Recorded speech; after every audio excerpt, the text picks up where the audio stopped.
이번에는 수익 금액 조정을 해보겠습니다. 수익 금액 조정은 수익 금액이 있든 없든 지금은 전자신고 필수 서식이니까 반드시 작성해야죠. 그래서 수익 금액 조정, 수익 금액이 없어도 조정사항이 있으면 반드시 작성해서 전자신고 수록 대상으로 넣어야 됩니다. 조정 후 수익 금액 명세서가 수익 금액이 큰 순서대로 이제 작성하도록 이제 규정하고 있기 때문에 여기서도 수익 금액이 큰 순서대로 작성합니다.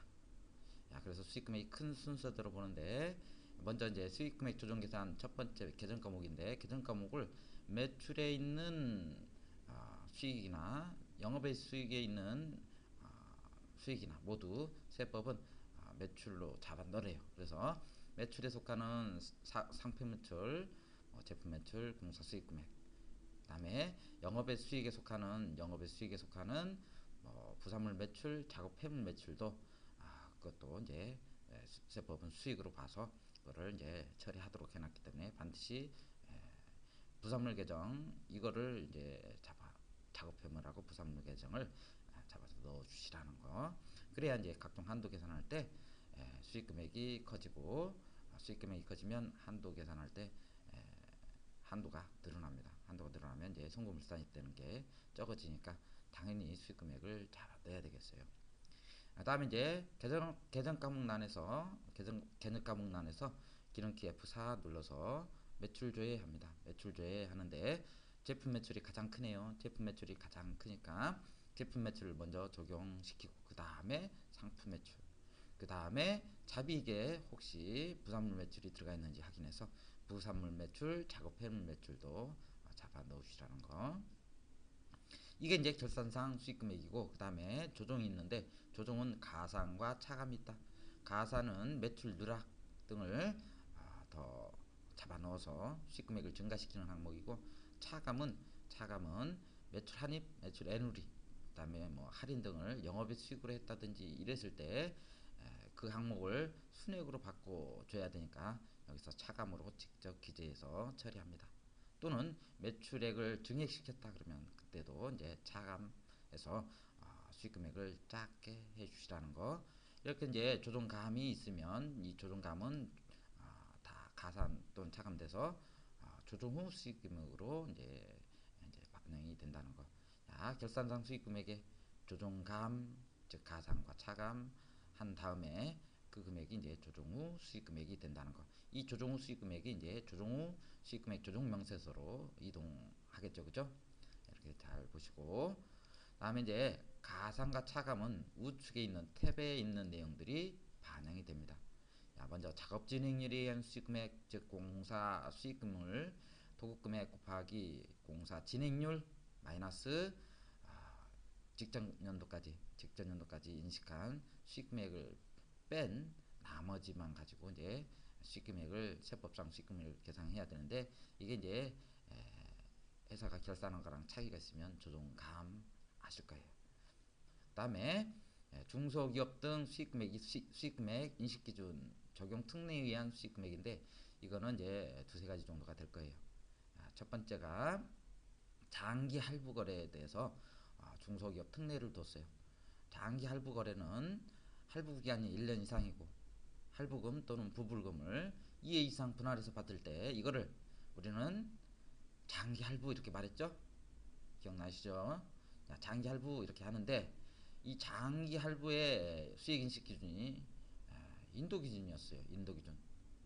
상대방 거래처한테 상품 등을 갖다 줬을 때, 인도했을 때 그때 수익을 잡을 수 있었고, 그리고 바뀐 규정은 결산상 인도 기준으로 회계 처리했더라도 중소기업에 해당되면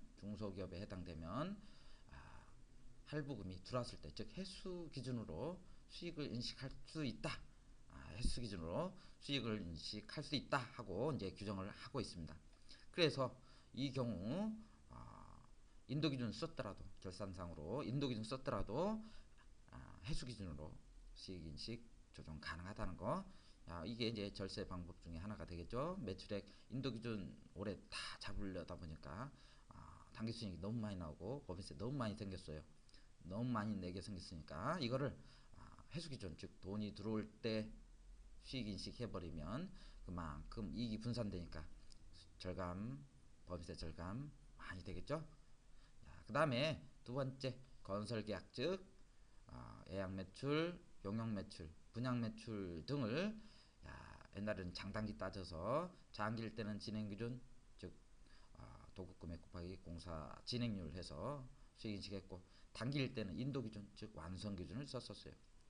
근데 바뀐 규정은 적용 특례에 의한 수익금액 여기에서 이제 규정한 거는 어떤 거냐면 장단기에 상관없이 모두 진행기준 쓰고 즉 공사 도급금액 곱하기 공사 진행률 해서 수익금액 인식하고 물론 기존에 인식한 수익금액 있으면 빼고 나머지만 이제 인식하는데 이렇게 인식할 때 옛날에는 결산상 무조건 진행기준 썼어야만이 진행기준을 인식했었는데 지금은 인도기준 썼더라도 진행기준으로 바꿀 수 있고 만약에 진행기준 썼더라도 인도기준으로 바꿀 수 있고 인도기준 썼더라도 진행기준으로 선택적으로 이제 바꿔 쓸 수 있다 하고 규정하고 있어요. 그래서 이것도 이제 수익이 너무 많을 때는 즉 진행기준 쓰지 말고 완성됐을 때 인도했을 때 수익 인식하면 다음 연도 이후로 수익이 이연되니까 법인세 절감 효과가 있을 거예요. 아시겠죠? 두 가지. 그 다음에 기타 수익금액 이거는 매출액의 누락이랑 또는 증액 이거를 조정하는 란입니다. 매출액의 누락 또는 증액 이런 걸 이제 조정하는 라인인데 여기에서 기타 수익금액 조정이 있으려면 반드시 이제 누락 증액을 파악해야 되는데 파악하고 나서 그냥 지나가 버리면 안 되고 부가세 수정 신고까지 반드시 검토를 해서 부가세 수정 신고가 될 수 있게끔 해야 돼요. 여기서 누락이 됐다 그러면 반드시 수정 신고 하시고 그다음에 기타 조정사항 조정사항을 법인세법에서 이제 추가적으로 이제 해주면 되겠죠. 그죠? 수정 신고 반드시 고려해야 돼요. 그래서 고려하는데 그거는 이제 경정 청구와 수정 신고 둘 다 해당되니까 그때 뭐 용어는 그렇게 알아서 하시고 이제 첫 번째 이제 기타 수익 금액 조정의 구분을 한번 보도록 하겠습니다. 구분은 제품 매출인지 상품 매출인지 제품 매출을 누락했는지 상품 매출을 누락했는지 등을 이제 계정과목 코드를 이용해서 입력하게 되면 앞에 수익금액 조정 계산에 자동으로 이제 반영시킬 수 있으니까 반드시 구분은 계정과목 코드를 이용해서 입력해 주시라는 거. 그 다음에 근거법령은 생략하셔도 무방하고 그 다음에 수익금액 누락된 거 놓고 원가 누락된 원가만큼 넣어주는데 중요한 거는 이것들은 수익금액에 반영되지 않고 원가에 반영되지 않았기 때문에 반드시 조정 등록을 해 주시라는 거. 조정 등록을 해서 매출 누락 얼마 그 다음에 매출 원가 얼마를 누락했다 이렇게 이제 해 주시는데 반드시 소득 처분까지 적정하게 고려를 해 주셔야 돼요. 소득 처분 잠깐 보고 갈까요? 소득 처분 어떻게 하는지 소득 처분에 대해서 잠깐 보도록 하는데 소득 처분은 회사 내부에 남아 있는지 아니면 회사 외부로 나갔는지 그에 따라서 두 가지 크게 대별시킬 수 있어요. 두 가지로 소득 처분은 귀속을 밝히는 절차 이렇게 정의하기도 하고 누가 띵겨 먹었는지 누가 가지고 왔는지 그거에 대한 소속을 밝히는 절차 이렇게 이제 속된 말로 말하기도 해요. 그래서 누가 가지고 왔는지 봐야 되는데 회사 내부에 남아있다 그러면 뭐 가지고 간 거 아니죠? 회사 내부에 남아있다 그러면 남아있는 거를 우리는 유보 이렇게 말하고 유보는 자산부채에 계상되는 형식으로 남아있을 거다. 그래서 유보 이거는 자산부채 형식으로 남아있을 때 유보 이렇게 말한다는 거. 그래서 유보를 다시 분석해 본데 단기 중에 처음 발생했다 그러면 유보 발생 그렇지 않고 이 유보가 어떤 이유로 다음 연도 이후에 감소했을 때 감소분을 이제 우리는 유보 감소 이렇게 정의합니다. 아시겠죠? 유보는 회사 내부에 남아있는 거다. 그렇지 않고 회사 외부로 나간 거를 이제 한번 기속을 밝혀볼게요. 그거를 우리는 사유유출이다 이렇게 말하는데, 회사 내부에 남아있지 않고 나간 것 중에 띵겨 먹은 사람이 임직원이다, 즉 기속자가 임직원이다 그러면 우리는 상여처분합니다. 상여처분. 그렇지 않고 띵겨 먹은 사람이 주주다 그랬을 때는 배당. 그리고 이것도 저것도 아니다, 즉 주주도 아니고 임직원도 아니다 그랬을 때는 우리는 기타 소득 이렇게 소득 처분합니다. 대표적으로 뭐 대표자의 친척, 대표자의 친구 등 그런 사람들이 회사 와서 해 먹었을 때 그때 이제 기타 소득 이렇게 처분하죠. 그죠? 야, 이 세 간의 차이는 야, 상여일 때 이제 다른 거와 차이가 있는데, 상여는 기속 시기가 근로를 제공한 날 이렇게 정의하고 있어요. 그래서 다른 거랑 차이가 있는데, 배당, 기타 소득은 기속 시기가 처분된 그 배당이랑 기타가 이제 속하는 결산 확정일,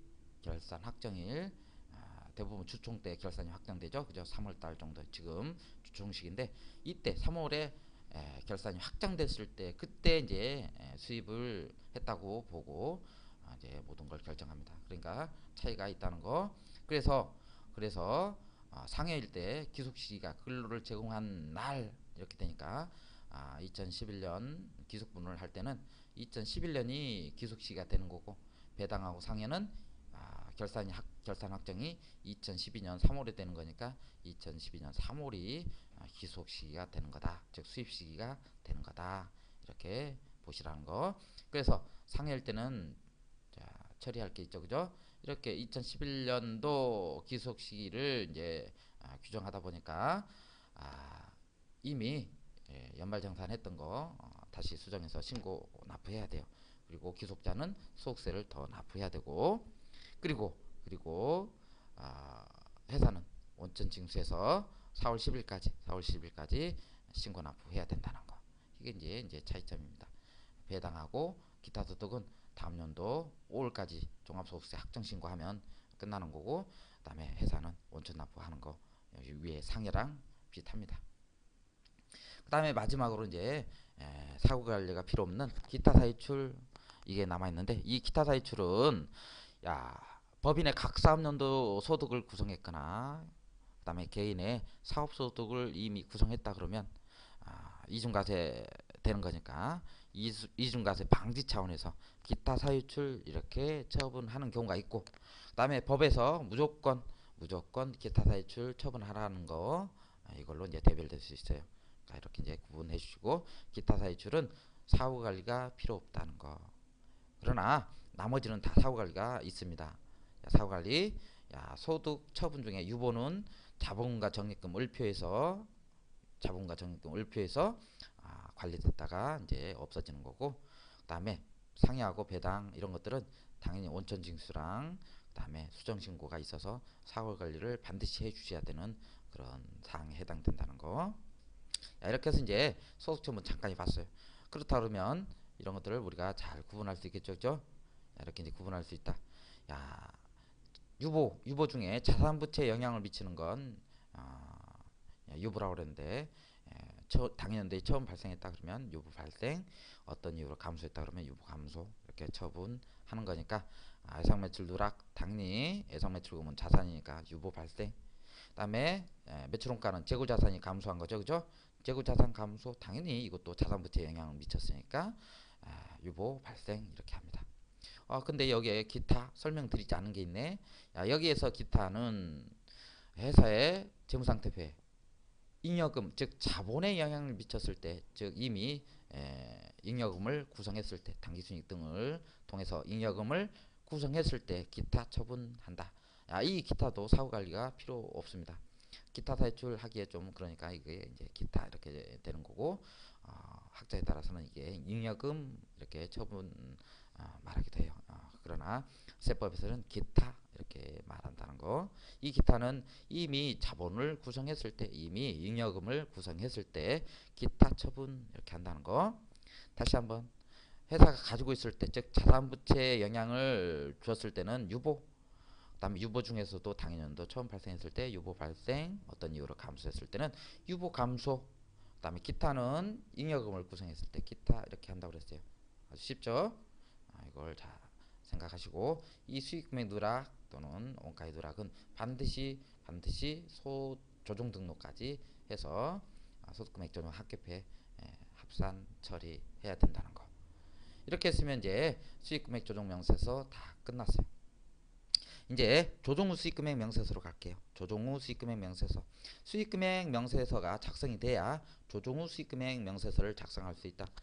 그래서 이제 조정 후 수익금액을 작성하는데, 이거는 업종별 수익금액 명세서와 가세표준과의 차액 검토가 이제 주 내용인데, 첫 번째 업종별 수익금액 명세서입니다. 업종별 수익금액 명세서.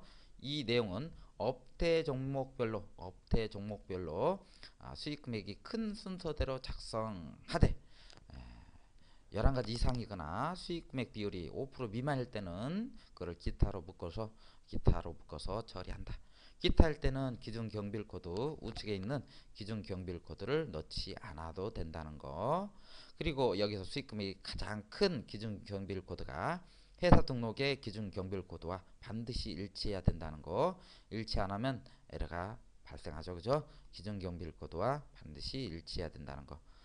그래서 이제 그거 보시고, 그 다음에 수익금액 이게 국내 생산품인지 아니면 수입된 상품이 판매된 건지 아니면 수출이 일어난 건지, 이 여기에서 수출은 영세율 대상 다 포함입니다. 직수출, 녹화 수출, 그 다음에 내국 신용장 아니지 구매 확인서 수출 등 영세율 대상이면 수출에 다 포함될 수 있다는 거. 매출 중에 영세율 대상이면 다 포함될 수 있다는 거. 이렇게 해서 이제 업대 종목별로 수익 금액을 작성했다면 이제 차익 검토로 가는데 하나 빠뜨린 게 있네. 여기서 부산물 매출과 작업 폐물 매출이 있다 그러면, 부산물 매출과 작업 폐물 매출은 여기에 제조의 합산 처리해서 같은 기준 경별 코드를 부여받을 수 있도록 해 주셔야 돼요. 부산물 매출과 작업 폐물 매출은 제조 과정에서 발생했기 때문에 별도의 업태 종목 가지면 안 돼요. 가질 수도 없고. 그래서 반드시 제조에 합산 처리해라. 하시는 건 꼭 기억하시고, 그 다음에 차익 검토입니다. 차익 검토의 첫 번째는 부가가치세 과세표준 금액인데, 이 부가가치세 과표는 1계정 확정, 2계정 확정해서 4번 신고 납부한 거 그대로 끌고 옵니다. 그래서 부가세 신고서에 저장된 데이터가 있어야 여기에 금액이 온다는 거. 그래서 신고된 내용을 반드시 확인해서 그 금액이 정확히 끌고 왔는지 확인하셔야 돼요. 그리고 12번 조정 후 수익금액 이 금액은 조정 후 수익금액 명세서에서 잘못했죠. 수익금액 조정 명세서에서 조정 후 금액을 끌고 온다는 거. 그래서 앞에 과표와 그 다음에 수익금액과의 차이는 우측에 13번 차액해서 뜨죠. 그죠? 1500 나와 있는 거. 이 차액은 중요합니다. 이 차액을 반드시 밑에서 이제 소명을 해줘야 되는데, 이 소명 제대로 안 하면 큰일 나죠. 그죠? 이 소명을 제대로 해야 가세당국이 정확히 파악해서 자기들이 이제 잡아 넣을 수 있어요. 소명을 잘못하면 소명하라고 이제 공문 날라오니까 반드시 차익을 넣어 주셔야 되는데, 차이는 이런 경우에 발생하죠. 그죠? 이런 경우에 발생합니다. 부가세 과표에는 포함될 수 있지만 그게 기업의 기준상 매출액이 아닌 경우, 대표적으로 이제 고정자산 매각이 대표적인데, 이 고정자산 매각은 생계연설을 끊고 부가세 과표에 포함시켜서 신고 납부를 하지만 이게 기업의 기준상 매출액에 해당되나요? 아니죠. 기업의 기준상 매출액이 아니기 때문에 당연히 매출액에는 들어가지 않을 거고, 그래서 부가세 이미 신고 들어간 과표와 차이를 발생시키는 거다.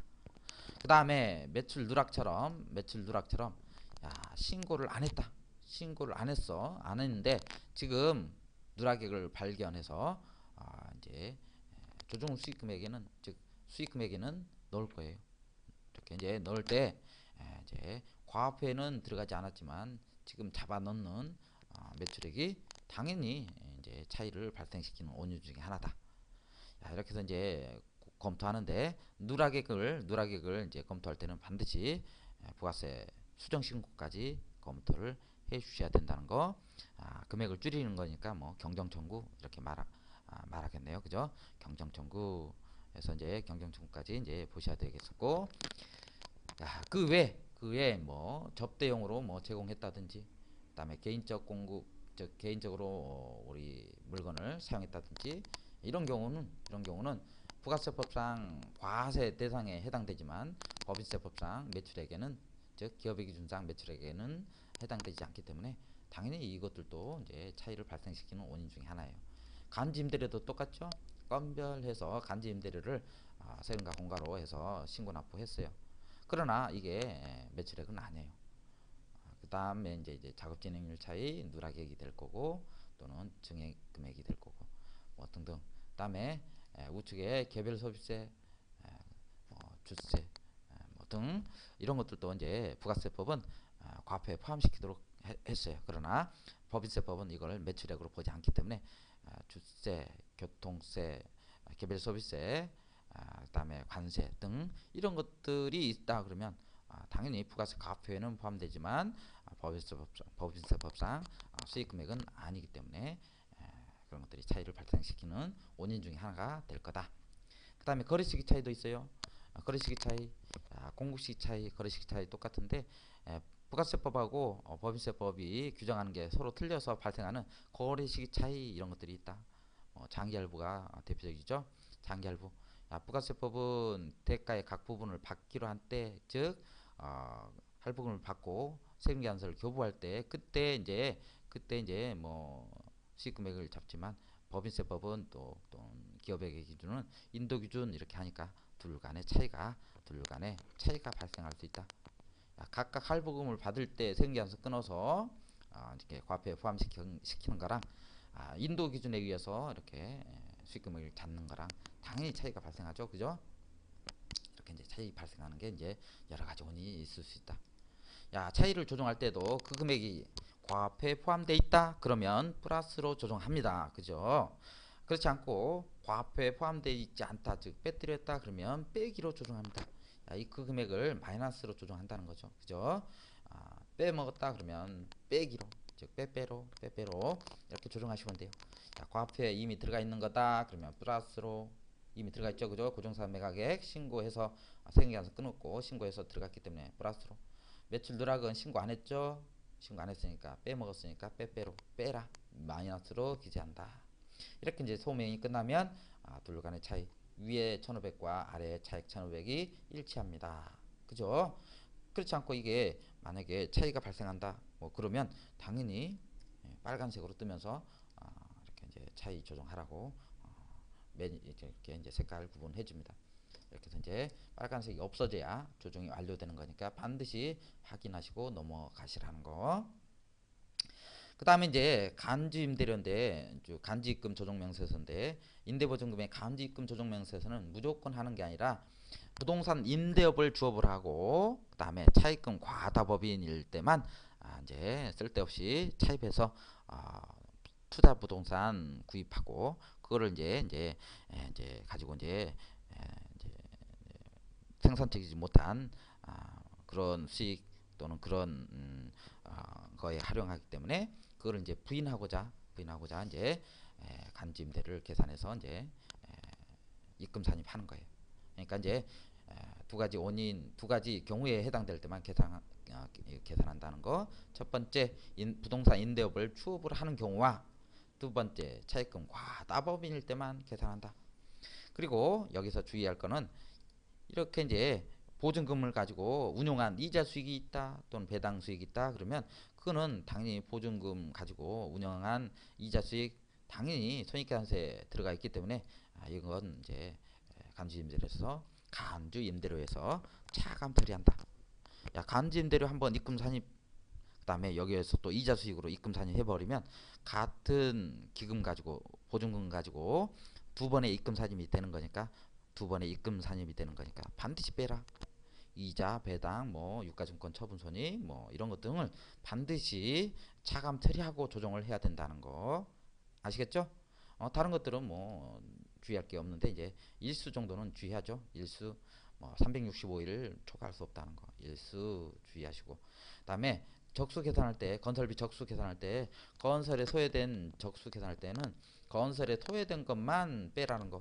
우리가 이제 건설에 소요되지 않은 건설과 관련 없는 뭐 토지라든지 뭐 기타 뭐 건설과 관련 없는 것들은 건설비 상당액 적수 계산할 때 포함되지 않는다는 게 또 특징이에요. 건설과 관련 없는 토지 등이 뭐 포함되면 안 돼요. 토지는 구입하는 거지 뭐 건설이 아니죠. 이런 것들이 포함되면 안 된다. 뭐 재평가 차익도 똑같고. 그러나 자본적 지출은 건설에 소요된 거니까 건설할 때 발생하는 뭐 이자 비용 이런 거니까 뭐 당연히 포함이지만 재평가 차익, 뭐 토지 이런 것들은 포함시키지 않는다는 게 이제 특징이에요. 그다음에 또 주의할 게 여기 입실 면적과 이제 건설 연면적이 있는데 건설 연면적은 전체 면적을 뜻하는 거예요.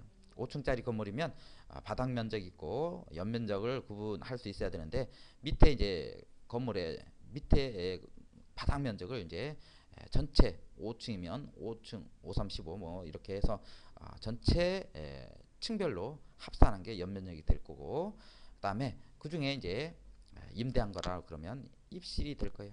입실. 그다음에 당연도에 나갔다 그러면 대실. 그래서 전체 층간 합계 면적분에 입실된 면적해서 그 임대한 부분만 건설비 상당액으로 이제 해서 이제 빼줘야 된다는 게 이제 특징이고 이렇게 해서 나온 걸 이제 입금산이 조정할 거다. 아시겠죠? 야, 그다음에 이제 중소기업 기준 검토표를 잠깐 보도록 합니다. 회사 등록할 때 잠깐 설명드렸죠. 14번 중소기업 여부를 체크할 때는 반드시 여기서 검토하고 적합이 나왔을 때만 보는 건데 여기서 이제 먼저 업태 종목 추가된 거 설명드리고 넘어갑니다. 업태 종목이 청소 대행업 들어갔고 그다음에 음식점업 이것이 이제 2011년도부터 들어갔어요. 그래서 음식점업도 이제 중소기업이 될 수 있는데 특이한 건 감면이나 면제 대상은 아니란 거. 그 외 항목으로 뭐 중소기업이 받는 혜택은 다 받을 수 있지만 감면이나 면제는 음식점업은 서비스업이니까 안 돼요. 그러니까 주의하시고 옛날에는 음식점업 절대 중소기업이 될 수 없었어요. 그러나 지금은 음식점업도 중소기업이 될 수 있다. 이거는 뭐 지금 경기가 안 좋아서 퇴직하면 누구나 다 음식점 차리죠. 너무 출혈 경쟁하다 보니까 남는 것도 없고 그 다음에 뭐 손님도 별로 없어요. 요새 대부분 다 또 도시락 싸가지고 다니니까 뭐 음식점 안 되죠. 그래서 이제 이걸 지원하고자 해서 중소기업 포함시킬 수 있게 해놨어요. 뭐 다른 거는 뭐 자동으로 불러오고 뭐 중소 이거 보고 이제 입력하면 되니까 독립성 검토에서 유예 기간만 설명드리고 넘어가도록 합니다. 여기서 적합으로 안 나왔더라도 세법은 유예 기간이라는 걸 둬서 당해 기간과 그 후 3년간 즉 총 4년간은 중소기업으로서의 혜택을 받을 수 있게 해놨어요. 그래서 이 유예 기간 잘 보시고 꼭 적용시킬 수 있도록 해야 돼요. 4년간은 중소기업 혜택 받을 수 있게 해놨으니까 바로 적합 안 됐다고 바로 부해버리면 안 돼요. 유예기간 4년 반드시 체크해서 4년간은 해먹을 수 있게 해놨어요. 갑자기 소득금액 늘어나면 안 되죠. 이렇게 해서 이제 수익금액 조정 마치도록 합니다.